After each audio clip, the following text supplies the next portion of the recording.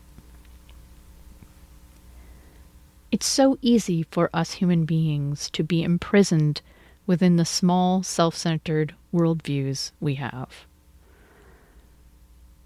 Before awakening, we think those views are the extent of reality. Now, when our lives are going well, we may feel okay.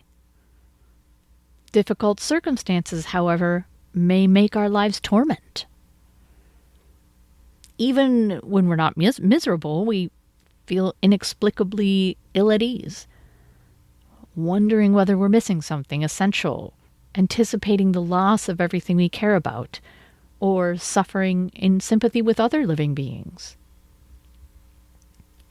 When we expand our perspective to include the suchness of things as it is, we find out that everything is okay after all. We're like actors in a play who have suddenly realized they're in a play. Previously, we were thrown into anguish when our character suffered misfortune or failed to achieve the object of our longing. Now, we continue to act our part, but it's impossible to take everything quite so personally. Instead, we can engage in the play with joyfulness and curiosity. Once we know for ourselves that we live in a single, bright, seamless reality, populated by an infinitude of miraculous manifestations of own being, the drama of our personal life takes on secondary importance. Now, the first question that arises for people around the teaching of suchness is, what about all the suffering and injustice in the world? Are you saying it's precious? Miraculous? Does suchness mean we shouldn't discriminate good from bad? Should we take the medicine of suchness so we can feel equanimity in the face of injustice and destruction? This leads to another description of reality, the Two Truths teaching, which I discussed in depth in episodes 74 and 75 on Sekito Kisen's Sando Kai, the identity of relative and absolute. I will also revisit this teaching in a future talk as part of this series. But suffice to say for the moment that according to this teaching, reality has two aspects. These are often called absolute and relative, but they go by many names, such as essential and contingent, whole and particular, and as I've discussed before, I like the terms dependent dimension and independent dimension. The dependent dimension is the dimension of space and time and causality. Along this dimension, there is most definitely harmful versus helpful, self versus other, just versus unjust, moral versus immoral. The dependent dimension is the obvious one, along which our life unfolds. The independent dimension isn't really a dimension at all, at least not physically. It's only right here, right now. It is things as it is, the seamless, boundaryless reality of this moment. It can't be grasped, because the moment we grasp it, it is already past, and we're just making discriminations along the dependent dimension of reality. The central message of the Two Truths teachings is don't ever set the independent dimension against the dependent dimension or vice versa. That's not how reality works. Both dimensions are simultaneously true and do not interfere with or obstruct each other in any way, just like each of the spatial dimensions. The fact that I'm 5 foot 2 inches high does not contradict the fact that I am a foot thick. Indeed, if I had no depth or width, I would not have any height. The two truths means that you have fallen into an intellectual trap as soon as you find yourself denying the dependent dimension, that is, causality, the need for morality and hard work, the need to discriminate helpful from harmful. If you're denying the dependent dimension because of the beauty of suchness, or if you find yourself denying the beauty of suchness because of the reality of the dependent dimension, which includes suffering, injustice, pain, loss, etc. It takes training to hold the two aspects of reality in your mind at the same time. We need to stretch our capacity, increase our tolerance for ambiguity, and let go of our need to understand and control everything with our small minds. As Chan Master Shengzan said in his poem Faith in Mind, and this translation by Chan Master Shengyen, quote, "The way is perfect like vast space, without lack, without excess. If the mind does not discriminate, all dharmas are of one suchness. In the dharma realm of true suchness there is no other, no self. To accord with it is vitally important. Only refer to not to. In not to, all things are in unity. Nothing is excluded."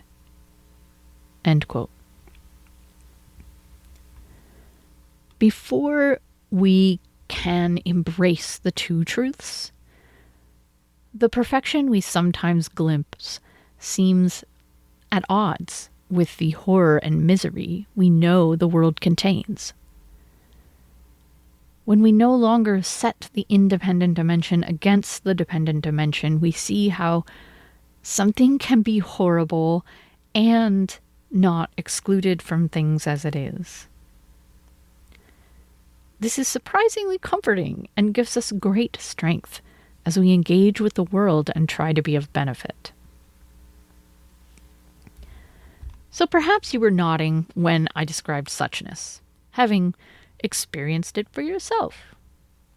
Perhaps you feel like you have no idea what I'm talking about, and the whole concept seems very inaccessible, like a special dimension you have yet to access, or a transcendent spiritual state you have yet to attain. As soon as we name something suchness, we create a problem, because our minds are naturally dualistic, making me into one thing and suchness into another. In the Platform Sutra, the monk Chi Cheng illustrates to the sixth patriarch that he has understood the patriarch's teaching by saying, and this translation by Price and Mulam, quote, "To hold that there is a tathata, suchness, for us to aim at or to return to, is another example of impure dharma. End quote. The sixth patriarch approved of what Chi Cheng said, so clearly it is a misunderstanding to imagine some suchness that we should awaken to. How then are we supposed to awaken to suchness? This is not a simple matter. I recently quoted from a Dogen fascicle in my episode on Bodhi Mind, which is relevant again here. In fact, the fascicle is called Thusness. This translation by Kaz Tanahashi. Quote, "One day Yunju said to the assembly, 'You are trying to attain thusness, yet you are already a person of thusness. As you are already a person of thusness, why be worried about thusness?'" Dogen continues, "Because of thusness, you arouse a boundless aspiration for enlightenment. Once this aspiration arises, you let go of what you have been playing with. You come forward to hear what you have never heard and realize what is not yet realized. This is not at all self-doing. Know that it is so because you are a person of thusness." How do you know that you are a person of thusness? You know it because you want to attain thusness. As you already have the face and eye of a person of thusness, do not worry about thusness now. Even if you worry, it is thusness not to be worried about. End quote. If we throw ourselves into practice, the process will take care of itself, and thusness will become apparent of its own accord. Even our struggles are included. I'll end by once again sharing a piece of wisdom about suchness from scholar Thomas Kusulis, which I found quoted by Taigen Dan Layton in his book Just This Is It, Dongshan and the Practice of Suchness. Regarding the Japanese term imno, Kasulis says, quote, "This term is often improperly construed substantially and metaphysically as suchness. But it is not a thing. It is a way things are experienced." End quote. So that's it for today. I will be back soon with another episode. I hope you'll tune in. Thanks for listening.